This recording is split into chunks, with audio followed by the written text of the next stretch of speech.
எனக்கு அருமையான மகனே, மகளே, இந்த காலையிலும் எழுந்து தேவனுடைய மகிமையான பிரசனத்தை அனுபவிக்க அவரெண்ட வந்துட்டீங்களா? இல்லை காலையிலே மிகுந்த சோர்வோடு உங்கள் வேலைகளெல்லாம் இன்னும் இந்த வேலை இருக்குது, அந்த வேலை இருக்குது என்று எண்ணி அதையே நினச்சிட்டு ஒரு கவலையோடு பாரத்தோடு அமர்ந்திருக்கீங்களா? இல்லை, தேவனுடைய வாங்க, ஏசப்பா கிட்ட வாங்க. எல்லாவற்றுக்கும் ஒரு முடிவு உண்டு, எல்லாவற்றுக்கும் ஒரு தீர்வு உண்டு. ஒன்றும் உங்களை சேதப்படுத்தாது. பயப்படாதீங்க. உங்களுக்கு இன்னைக்கு தேவனுடைய வார்த்தை என்ன தெரியுமா?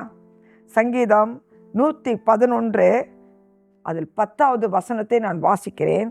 கர்த்தருக்கு பயப்படுதலே ஞானத்தின் ஆரம்பம், அவருடைய கற்பனைகளின்படி செய்கிற யாவருக்கும் நற்புத்தி உண்டு. ஹல்லேலூயா. நமக்கு ஒரு நல்ல ஞானம், நல்ல புத்தி நமக்குள்ள ஆண்டவர் வச்சிருக்கார்.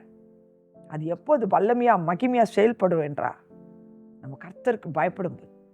அதிகாலையில் கர்த்தரை தேடணும்னு ஆண்டவர் சொல்லி கொடுத்தாருல்ல, அவருக்கு பயந்து அவர் பாதத்தில் வந்து பாருங்க. இன்னைக்கு உங்களுக்கு காரியத்துக்கெல்லாம் ஒரு நல்ல ஆலோசனை கிடைக்கும்.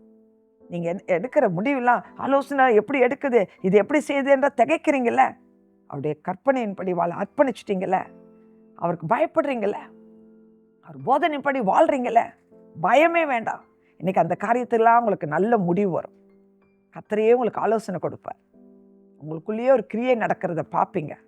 சந்தோஷமாக இருங்க. நல்ல தேவனை துதிச்சு ஜெபிச்சு உங்கள் காரியங்களை பாருங்கள்.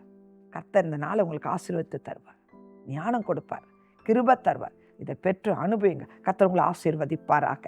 ஆமென்.